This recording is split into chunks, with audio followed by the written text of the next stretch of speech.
In Wisconsin, the stories start before sunrise. They start in a deer stand, in a duck blind, on the front deck of a bass boat.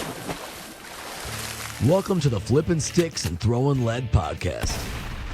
With your hosts, Eric Tasker and former Major League pitcher Paul Wagner, this is everything outdoors. Hunting, fishing, conservation.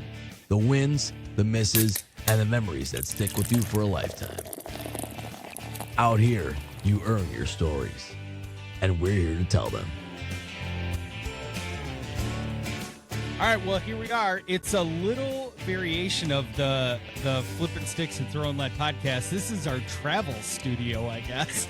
Mr. Wagner, you're in a hotel room. I'm in the office. We're making it work because you are traveling, sir. Where are you right now?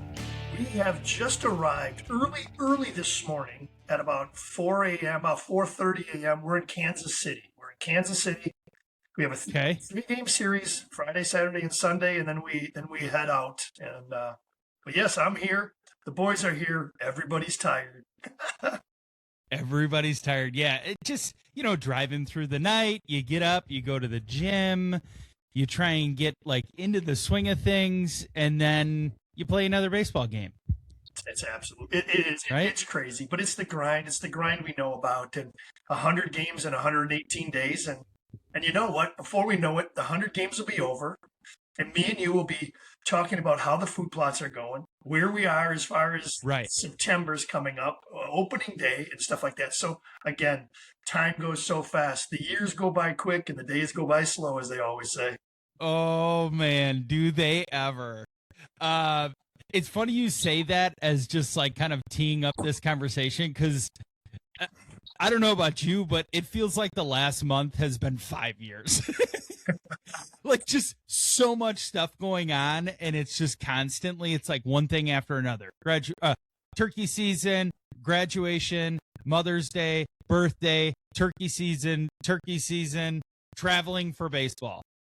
It just feels like it's one thing right after another, which is fine. I mean, it's all good. Yeah. It's a lot, and you're trying to keep track of everything and make sure that you stay on top of everything that you need to do in the meantime. So, but we're here. Paul Wagner, Eric Tasker. This is the Flippin' Sticks and Throwin' Lead podcast. We are back, and boy, I think you and I should just have a collective sigh of relief. Yes. Let's start with that. It is funny. You say that's our schedule. We're running, and we did that first season. But it's really nice. I think as I think about it, I like the fact that we have different seasons. Because we played it so negative for the while because we couldn't cover the whole property. But now we get excitement for different weeks during the year. It's an exciting. It was really exciting for me. We pretty much talked about it. It was great. It was a great bird hunt. I enjoyed it. And now congratulations. I'm going to put the stage right to you. I want you to tell the story. I want tell me about your first, how you took it, everything about it. I want to know everything because it was so exciting. So, well, thank you. And as always, I always appreciate the fact that you let me come out there and, you put me to work whenever you need me to. And I always offer, hey, what else do you need? Do we need this? Do we need to buy seed? Do we need to do whatever? I'm like, man, I'm here to help. I'm here to cut branches. I'm here to hang stands. I'm here to do all this stuff. And, it's really nice when it pays off, right? I mean, hindsight is 2020. We can look back on our seasons and we can think about it and, how frustrating it was, how defeated you can feel, how high you can feel, and how low you can feel. And it's just kind of a run of the gamut. I mean, we had all of the emotions this year. And so you kind of teed it up. So you had period D. You were able to kill during period D, 72-yard shot from a tree stand, reinventing the turkey wheel. And I had even mentioned to you, and I think we had briefly talked about it, was, we had a really big lull in birds showing up on camera. And as you were still in your season, it was like they were everywhere. The toms were pretty well patterned. We could kind of figure out where they were moving. We had a really good idea of where they were nesting. And I said to you, it's really exciting, but will they be here in 3 days when my season starts? And so I came out, I sat the first morning, I think most of those first couple days in the morning, I got out there and, you know, birds were in and out, tons of hens. And I'm like, all right, like this is cool, but obviously like we're here to shoot a bird, shoot a tom. And I had woke up on my birthday sick. And so like the first couple days of my season, I was just like, dude, I am drained already. Right. And I've hardly even gotten out there. I'm like eating cough drops in the blind. And so I got to Saturday, and Saturday was the worst sit of the year. Like just nothing happening. Maybe a squirrel. I don't even think I saw a bird at all that day. And I was like, you know, I've kind of neglected life for like 3 weeks now. I have all of these other things that I need to do. I think I'm at peace with just being done with the season. I tried really hard. And how long can you let I tried really hard be the saving grace of your season? So I didn't hunt on Sunday. Kid came home from college, spent the day with us. We like ran around and did a bunch of stuff, went out for dinner. Monday, the birds start showing up again. And I'm like, what the hell? So all of a sudden, like in the afternoon, we had 60 pictures of birds. And I'm like, the season's not done yet, Eric. Just go. And I had even thought, okay, if the kid goes back to school Monday night, Sherry will take her back like after work. Perfect chance for me to go and sit. I even thought about it a bunch of times, and I'm like, okay, I should do this. And then I didn't because I had other stuff I was trying to take care of. Sure enough, 6 o'clock, 6:30, 7:20, toms are 10 feet from the blind that we have set up in the north plot. As it always is, if we don't sit, they show up. If we sit in one spot, they show up in a different spot. And so I'm like, okay, I've got one thing that I've got to do on Tuesday. I'm going to give it one more go. And I'm thinking about it that morning. So I had a recording session with a client at 1 o'clock on Tuesday. I'm like, this is perfect. We'll wrap up about 2:30. I'll be able to get out to the Wagner Ranch by 3:15, 3:30. I'll just sit for the afternoon. I'll sit until 6. If they show up, great. Not a big deal. So I get out there. I'm in jeans and a polo shirt. Yes. Okay. And I'm like, thank God I have a camo pullover in my truck just because, like, I wore it one day over there. And I had the shotgun. I had all my ammo and everything. And I had my camera. I had no calls, no bag, no nothing else. And I'm like, you know what? Screw it.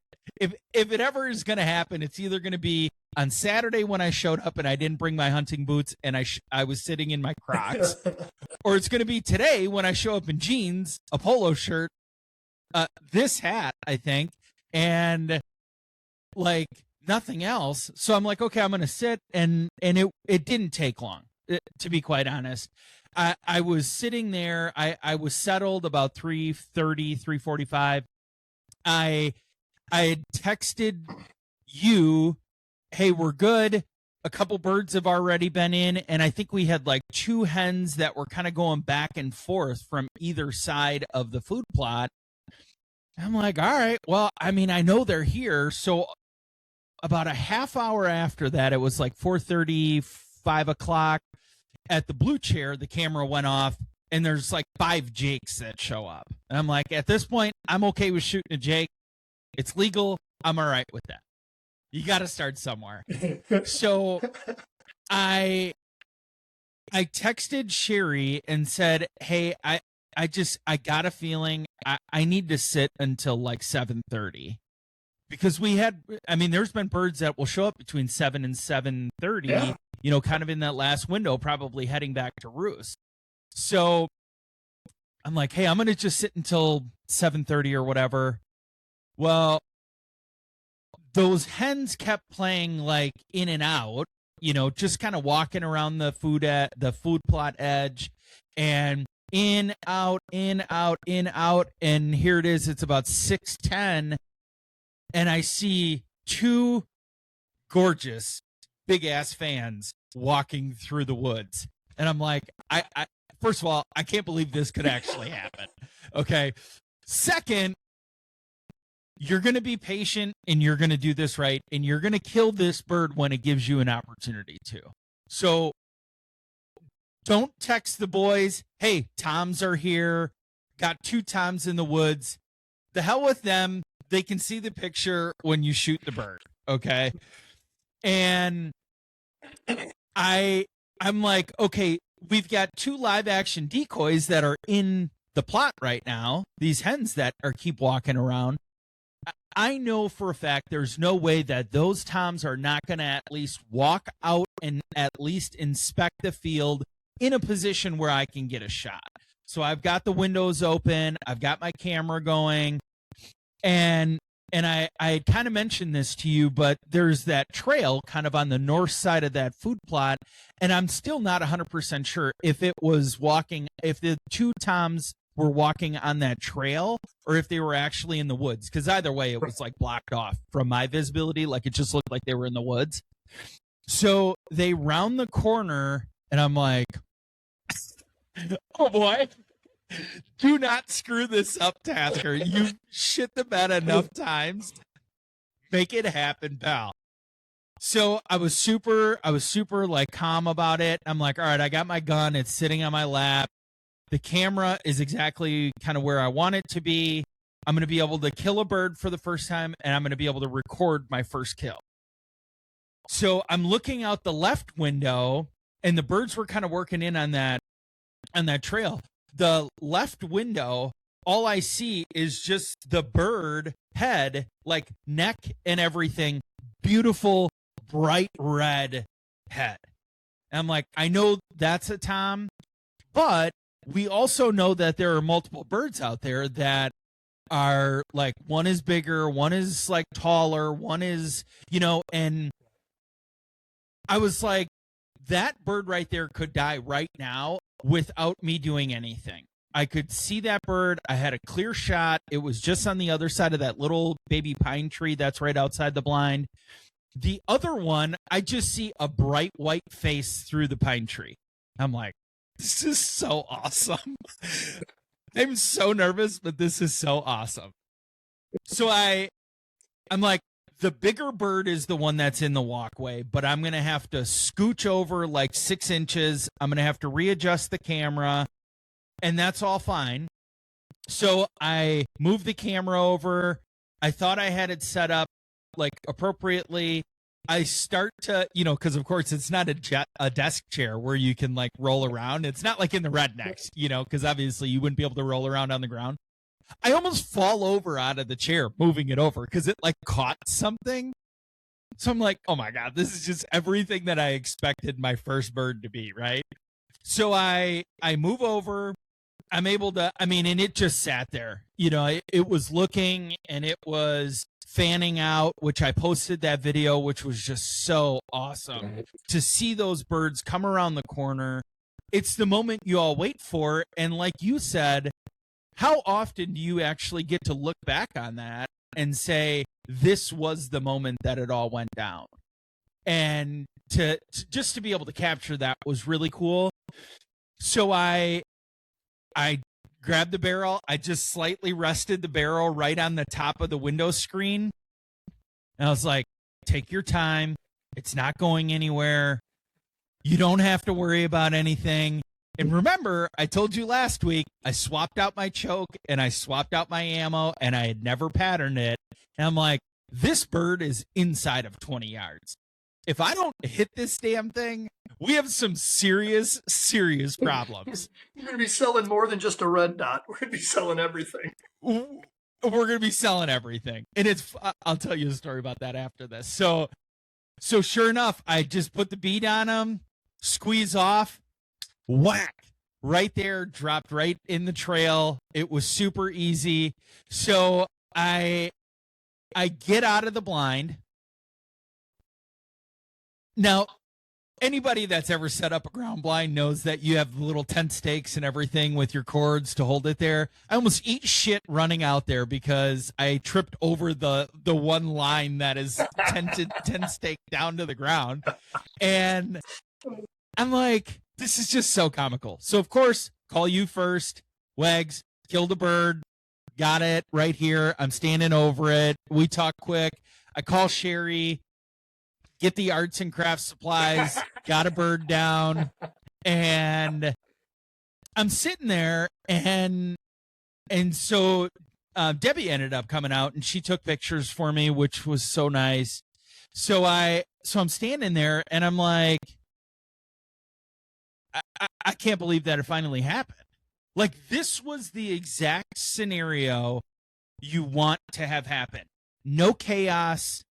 Nothing alerting the birds, no like run and gun and crawl and do all of these things. I mean, like I said, I didn't have a call. So it just like it was studying the trail cameras, figuring out where they were coming from. And if nothing else, it was confirmation of those birds actually coming in on that trail off to the north and west of where the cameras were, because we kept seeing them and they were way off on the right-hand side of the field of view of the camera. I'm like, they're not coming from the east. They've got to be coming from the backside. So whether they're walking around the horseshoe of the food plot or they're coming from that trail over on that side, either way, they're not coming from the east. So like, what is actually happening there? And it was exactly what we thought. Walked right in on the trail. They would have walked right around the camera. The camera would have triggered, and it would have been exactly like every other picture that we had. And yeah, and it was just so nice because I took a video of me like walking over there, and my camera in the blind has all of the like me calling you, me calling Sherry, the birds flying away, me screaming F yeah, like really loud, like blurred out. So you can just hear the audio of it. That's all you can hear. But you can like see like a blur of me walking through and just like some of that stuff. So I did not get it actually on camera. But honestly, at the end of the day, it doesn't matter. Like what matters is that I was able to punch a tag. I was able to celebrate with you over the phone, celebrate with Sherry, my buddy Patty, because I was so worried about like getting the fan off and doing it the right way. So I called in a favor, so sue me. But I just wanted to make sure that I did it the right way because obviously it was the first bird that I had ever shot. I'm like, I want to get this done. So I met up with Patty on Wednesday then. We cleaned everything up, breasted it out. And we've got some borax sitting on a couple turkey parts. And I think this year when you came to base camp, you were like, you just got to kill more stuff, Eric. You need more stuff hanging on the wall. So here we go. Step one, we've got a turkey fan in the basement, and we'll be able to get that hung up. So I actually ordered like the mount and all that, or like the plaque that you, like the board and all that you just put that on. And we were able to get it done. So I don't know. I mean, we were talking about baseball before. I don't know if a 250 batting average is passing or failing, but I'll take it, man. I'll take it every year. If that's what I got to go through, I'm good with it. So we did it. We both did it this year. It's really, really cool hearing the story. I just wish I would have been there. We were on the road. I was we were in, I don't even know where we were. I think we were Sioux Falls at the Sioux time. Falls. Yeah. And it's really neat because you came in there nonchalantly, if I can say that, and nothing. It was all natural. I mean, it was right. You watched the whole script play out naturally. I mean, you were just there and you watched it. Yeah. And it's funny because you had put that camera. I was gone, and you had moved that camera, and then I noticed pictures were coming in differently. You moved it behind that old platform, and I knew you changed something up a little bit. because when we were sitting there, remember, all those birds were going to that northwest, and I'm like, what are they doing over there? There's no roosting trees, right? Unless they go over there, and then there's just nothing. I mean, there's trees, but they're not in there. Right. They all went over there. What are they doing? And there was no camera pictures on that north field. Right. So they weren't dead north, because that camera covers that, and all we have is deer there. So that northwest corner, what are they doing over there? And it just all happened. You didn't call them in. You didn't do any of this. We didn't. It was just neat for you to experience that. And you can watch as many videos as you want, and you can see all these birds coming in and fanning, or you can drive down the road and you can listen and you can see pictures and you can see them far off, or you can play a video and hear gobbling. But until you hear gobbling yourself, or when you're in that blind 20 feet away, 25 feet away, and all of a sudden that fan expands, and then it goes down, and then it opens up again. It is like I said to you about putting my ear out and listening to the gobble. That's a rush that you just have to be there. You can't explain it. We can watch video all we want, and you can put you put me and everybody else as close as possible. But you were sitting in that chair, and it's just incredible. It's just stupid. Yeah. And it's just so cool, because if you think about it, I mean, your bird and all of the other birds that we've taken a shot at this year have all been outside of 50 yards. So we haven't even had toms in close at all. Right. And so just to get that opportunity where it's like, you can't miss this shot. Like, the bird was put in a position that I could have shot the dang thing with my bow for sure. Like, it was it was a chip shot, you know? And I'm glad I didn't have my bow, to be quite honest, because, you know, it's just another layer of everything. It's more focus. It adds an element of getting the arrow over the blind screen, and like just like a number of other things that I didn't have to worry about. I mean, I just had to pull up, get the bead on it, and pull the trigger. So it was a relief, and I think I've said this over and over again. If I kill a bird in the first season, I would try and do it with my bow in the second season, because historically we've always gotten more than one tag. Now I still would continue with that. I think I don't see any reason why I wouldn't shoot with the shotgun first, then try and do it with the bow. Right. Just because, like, yeah, I mean, it's a really cool thing to say, yeah, I killed the turkey with my bow. Great. But at the same time, like, you just want to kill a bird, you know? And I guess for me, even as much as I love my bow and as confident as I feel in my bow, I'm so glad that maybe this is a step in the right direction for Eric, that I'll have confidence with my shotgun now. So, and I would just be curious, like, how good is the pattern now with this new choke and load combo? And I was saying, you know, I got a story for you about like selling more of our gear. So I go back to Fleet Farm and I had to order the choke because I couldn't get it in a fast enough time from anywhere other than Amazon. So I went in and I bought the ammo at Fleet Farm, and a younger dude, I'm sure you've seen him, like taller, young kid, really light blonde hair, that was working the cash register. And I say to him, he's like, oh yeah, you know, it's turkey season. And I said, well, let me just tell you, if this doesn't work, I might be selling my shotgun after this. And he's like, oh, what do you have? And I was like, oh, a brand new, legitimately brand new Franke Affinity 3. It's in the bottomland color. It is a sick gun. I'm having problems and I can't figure it out. And he's like, if you sell it, let me know, because I will buy it. So I already had a buyer for the shotgun. I mean, I was 1 foot out the door at the checkout line, and I'm like, if this doesn't work out, it doesn't work out, and that's okay, because I have a buyer already. But just great for both of us to get to the point where we worked through some of those issues. We were able to get things figured out. And at the end of the day, it all came together for both of us in our second seasons, which is just nice. I mean, it's a nice highlight for both of us because, you know, we think about it and like our buddy Patty still has this last season. So my buddy Noah, my buddy Patty, you, Matt from Weathered Oaks, like so many people that are like really, really big into turkey hunting have all killed birds except for Patty. And I texted him last night when he was sitting out there and I said, now just remember, I'm supposed to be the one that goes home with tag soup, not you. So I know you cleaned a bird this week. Let's get you one. How about that? So he's still out there. He's still trying to work through it and trying to get one down. But, man, it's just, it's cool that both of us have killed a bird this year because. You know what, too? We did. We both got birds. And we were frustrated at times. We were wondering if it would ever happen.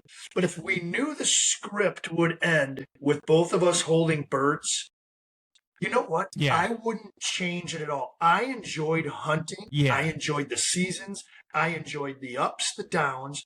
We enjoy the frustrations, trying to pattern birds, learning, calling, listening, wondering what's going on.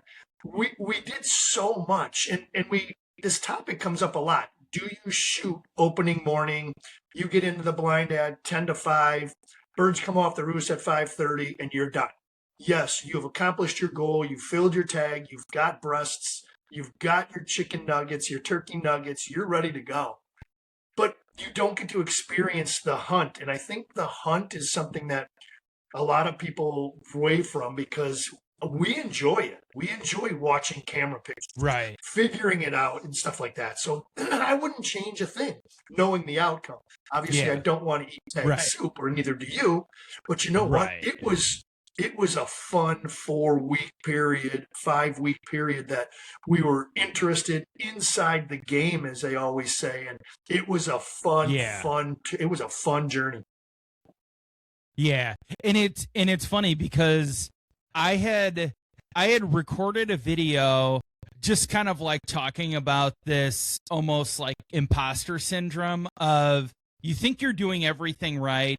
You're putting in the time, you're sitting, you're getting out there, you're scouting, you're running cameras, you're doing all this stuff. We patterned our guns, albeit not that great, but we did everything, like our whole checklist leading into the season of this is what we all need to do to be successful this year. We're doing all of that stuff and it's still not working out. It wears on you, and it gave me a feeling of maybe I don't know what the hell I'm doing.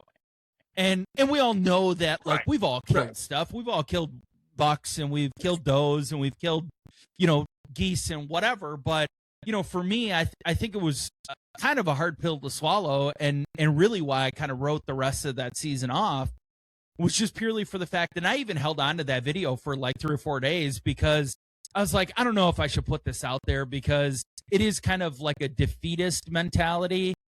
I posted that video at like 9 or 10 o'clock that Tuesday morning, and I still was done. I was still checked out at that point. And as I was kind of prepping and going through my day, I'm like, man, there's birds everywhere. There's birds at the Wagner Ranch. There's birds in fields. It was like a little bit of overcast and whatever. I'm like, I got to go one more time. If it doesn't work out, that's okay. But I know for a fact that I put in the effort and I tried to do everything that I could to kill a bird. And I just felt very much like an imposter. Like, what the hell am I even doing out here? Right. And so it was nice to be able to write that final chapter and say, all right, you kind of got it figured out. You've done your trail camera homework. So it was a nice relief for me on that because I just felt really down, honestly, and and it's not the end of the world. It's, it is what it is. It's just a turkey season, but to be able to, like you said, to be able to close that chapter and to be able to, finish that book of the 2026 turkey season with both of us filling a tag, round of applause for us.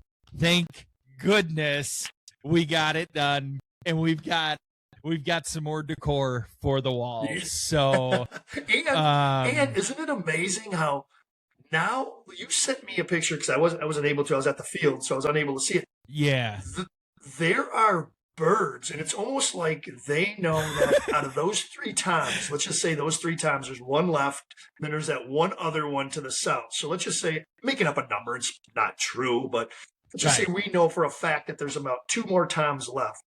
But once those 2 times that we've taken off, now it looks like birds are moving in. There's more jakes moving in. There's a lot of action going on. And is it based solely on timing? Is it, we've talked about how we are now going to possibly proceed with, our application process is going to go in, and we're going to take not look for season 1 and 2, maybe look for 2, 3, 4, and 5, or 3 and 4, 2, 3, 4, something like that. But it's like all of a sudden they're coming in, and it's just crazy, because those pictures, you even just said it, you mention it. You told me that I'm going to turn this down to like snapping photos every 3 hours, because there's just so many birds and we don't know where they've come from. Is it because the fields have opened up and the bullies are gone, the boss toms are gone? Right. Or what's going on? Or is it just time of year? I know. And it seems so crazy, because we have, they really started kind of firing up again on that Monday, which kind of like produced Tuesday's result. But after Tuesday, when all of our tags are done and nobody else is going out there, where have they all come from? I mean, it's like there's 10, 11 birds at a time in these food plots now, or walking through the blue chair area. It's like all of a sudden they've multiplied. Right. We're reducing the herd and they're multiplying. What the hell? It's so bizarre. We haven't seen that many birds at any given point in time, I don't think, at all throughout the year. No. And then all of a sudden there's legitimately double-digit number of birds in these camera pictures, and it's nonstop. I mean, they're in the field for a half hour at a time. I mean, the plot. So then you just get flooded with them. The plots are full. I mean, it looks almost like fate. Like I said, what did you do? Did you do some of your AI magic and crop these all into it's like stupid. It's like, hey, those 2 knuckleheads are done. You know what? Sorry for Billy and Jake or John. Those 2 guys got shot, but now we got free reign. Let's just go and just right. Yeah. Crazy. Yeah, it's amazing how that happens. But, I mean, I think we learned a lot this year, like that later season kind of works out well for us. And there's going to be some lulls, but hopefully over the course of a 7-day period, you kind of get into a groove, or, find a nice like swing where they're all working through. Yeah. But it's funny, I mean, I was putting all that stuff in the basement, and I just got it like drying out on like big cardboard, whatever. So I've just got it down there because it's cool and it's dry. And I look at my deer on the wall, and I'm like, all right, I guess it's time to start thinking about deer season. I gotta get another one. Yeah. So, but I mean, what a nice way to end things off. And like I said, I mean, I just wanted to do it the right way. And I know there are a lot of people that were super, super happy just because I had put in so much time. I mean, when my buddy Noah called me that night, he's like, I got to hear the story, man. How did it all go down? And so we're talking. He's like, man, I don't know anybody that's turkey hunted as much as you have this year. Like, I couldn't do that. There's no way. I don't have the discipline or the drive or whatever. I'm like, if I had to take a guess, I would say it was probably 80 hours between the 2 seasons that I was out there. And I know you spent a boatload of time out there, because we both basically sat the exact same time frame for that first period. And I think I racked it up, and it was like 73 hours, which, I mean, it's 73 hours. I could have been doing a million other things, whether it's like back 40 stuff or whatever else. But I'm like, you know what? I had dedicated that first week where I actually took vacation, and I was out there every day, and I just was so like determined to get it done. But does it really matter if it was 1 hour or 101 hours? The result that I wanted happened. And if it happened in the first hour or the 73rd hour, I'm just happy that it happened. It's the journey. It's the hunt. And And I understand some people, and if you don't have the time to do it, we had the time, or I had the time before baseball started. Yeah. You had the time. You made it work. I look as I get older, and obviously you're so much younger, but as I get older, I love the path. I love the journey. I love everything about it. I don't mind getting up. If you recall that first season we were together, there wasn't a morning that I wasn't sitting in that chair with a cup of coffee when you pulled up. You know what? It's just so surreal. It's just so incredible of what the opportunities the good Lord gives us, because I enjoy it. I think I've changed my whole process. I want trophies. Don't get me wrong. I want to eat meat and I want trophies on the wall. But I think as I get older now, I'm really soaking in, and I'm loving the journey and the process. I don't mind. Like, I'm looking forward to September and October to sit in a tree and watch how the leaves fall and how the animals start to move. I don't want to be like the guy there. I don't want to be in that situation where time is so not valuable, because time is valuable, but where I don't have the time. I don't want to be pressed. I don't want to jump in the stand. I hope it never comes to that I have to get in the stand and I have one day to hunt and I got to get it done. And I know, and I respect so many other people with families, times and work schedules. I understand all that, but I hope that never comes to the point where I can at least do that. I love the journey now, and I've loved it for a long time, but now I really look at it.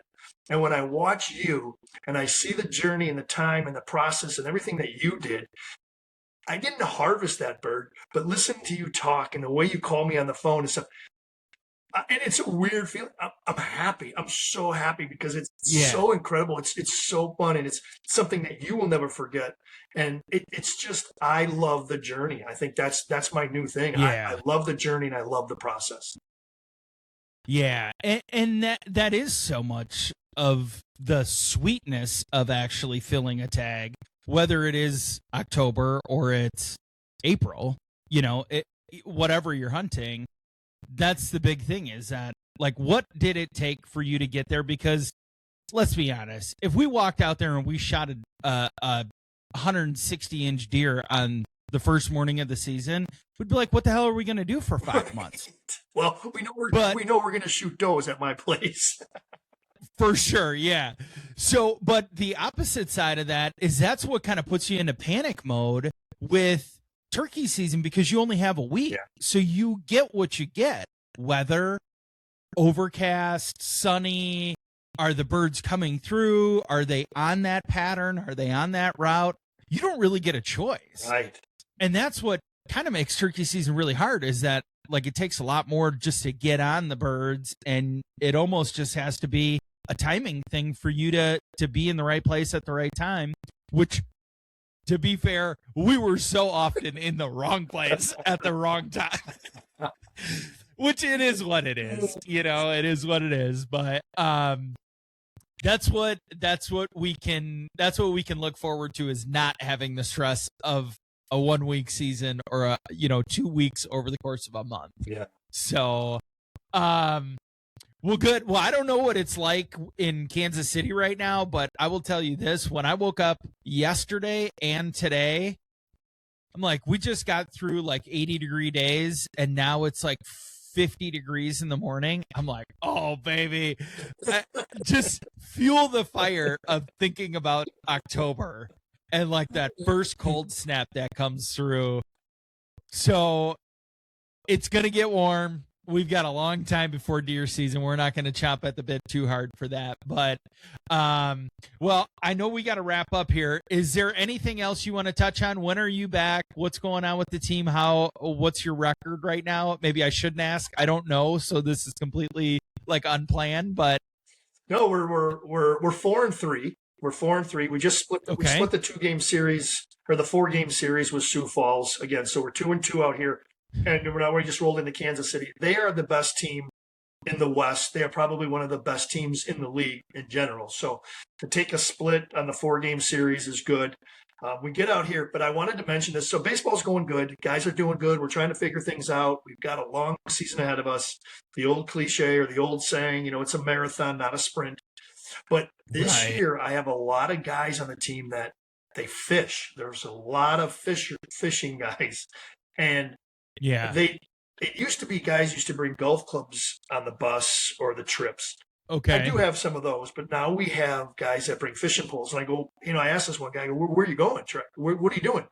He goes, there's little ponds. So they literally walk out of the hotel, and OnX must have something, and they'll walk. Yeah. And they go to little bass ponds, like little farm ponds. Nice. So they fish. So I think our fishing, maybe I get out there a couple times this year with them, with the open water and stuff like that, especially this spring. I'll try to do that or wherever we're at. But if we can get more fish talking, because now they got me hooking on. These guys also fish muskies. And remember we had talked about it a long time ago about somebody was fly fishing for muskies. Well, one of my guys ties his own flies, and he musky fishes, and I'm like, gosh, dang it. Wow. So as we build up to the whitetail season and we get ready and we prep the food plots and we do all that stuff, maybe we do a little bit of fishing. And again, we're in lake country, so these guys have some time before games, before stretch, before batting practice. So you know what, I may jump out there and I'll drag your ass along too, and we're going to go out there and try to catch some fish. Yeah. I was waiting for you to finish that story to say, well, you are the lake country dock hounds.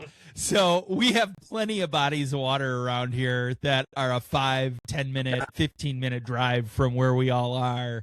And there's a lot of really good fishing outlets around here. So we're pretty lucky in that sense. So cool, man. I'm looking forward to it. And yeah.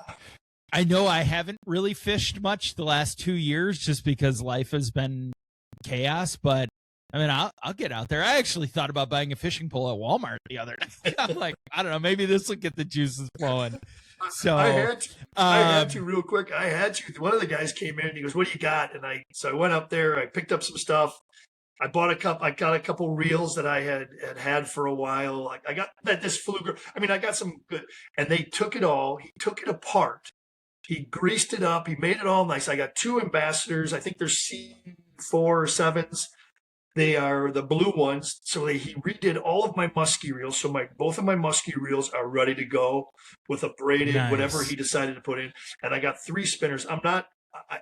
You know what? I gotta have that open. I gotta have that spin.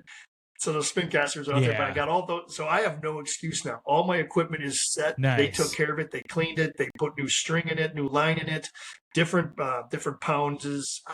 I got no excuse. I have to go now. Yeah. And sometimes that's the nudge we need, right? Like, just like, I took my bow in to get tuned up and cleaned up and, all that. Well, now you don't have a reason not to shoot, So, well, I know you're tight on time. It's like 12:14. So, I think we'll just wrap it up there. What a week. What a season. On to fishing season. Turkey season's behind us. We're going to have to, figure out when you start like tilling up food plots and all that stuff, and we'll kind of capture that journey as well, just as we kind of go throughout the summer here and as we get into kind of later on, because it'll be here before we know it. Of course, it will be. So I don't know, man. Well, good luck on the road for the rest of the week here. Want to just quick plug the sponsors. You know what? I might actually just do that in like a separate close so that you can get going. Yeah, I got to take these guys. I got to take them guys. Got to be downstairs about 12:15. So it's right about now. So. Okay. Yeah, but no. Yeah. But again, and I won't be there. So I'll cut that. If you have any closing words, I'll just wrap up with just a separate segment. No, yes, I want to. Congratulations to you again. What a path. What a success story. What an absolute. Sherry's got to be ecstatic too. And then again, before I leave, again, my thanks and gratitude to all of our sponsors that you are going to mention in the next segment. Yeah. But thank you very much. And again, congratulations on your bird. And I got to get out of here. So I'm out. Thanks, man. Yeah. Cool. All right. We'll talk to you later, Wags. All right. See you. All right. So as we kind of mentioned here, boy, I've got just so much garbage in the background. But as we kind of mentioned, we're going to just plug our sponsors here, wrap up the show this way. And just want to give a quick shout out to Charisma Customs in Delafield. If you're getting your boat out, or it's Memorial Day weekend, so if you're getting the boat out and you find like your stereo's not working, or you need some electronics done with it, or if you're waiting a little bit because it is so cold this weekend that you want to take it in, get in for a quick ceramic coating or paint protection film on there, hit those guys up. CharismaCustoms.com, right in Delafield, right off the freeway. They'll probably have some pretty sweet cars in there as well. So if you need that, make sure to tell them that you heard about those guys from us, and I know that they will take care of you. The next one, we have HHA USA, which is a partner of our show this year. I think we're just about like 2 weeks away now. 2 weeks from right now is Mission 41, which is at Matthews Archery. If you know a veteran or first responder that is into the outdoors and hunting, fishing, all that, even if they don't shoot their bow, I think this would be a really cool opportunity for them to be able to come along for the ride and tour the Matthews facility, shoot their bow if they're a bow shooter, a bow hunter, and get to meet some of the really, really quality guys that go to these events. I mean, if you want to look for some lifelong connections and some brotherhood and camaraderie, this is exactly where you can find that. HHAUSA.org for all of the details on the event. But please reach out to me. At Wisco Bow Hunting, or Eric at Back40MediaLLC.com. Be happy to get you guys connected and squared away with that. We'd love to make that work for you. And so we'll end it there. Kind of a makeshift situation here. I see there's like a little dot right in the camera here that drove me nuts the entire show. So I'm not 100% sure what that's all about, but another episode of the Flippin' Sticks and Throwing Lead podcast is going to be live, or you're listening to it live. And until next week, got her done finally. Thank you, everybody, for following along and listening to the show. We appreciate it. Take care.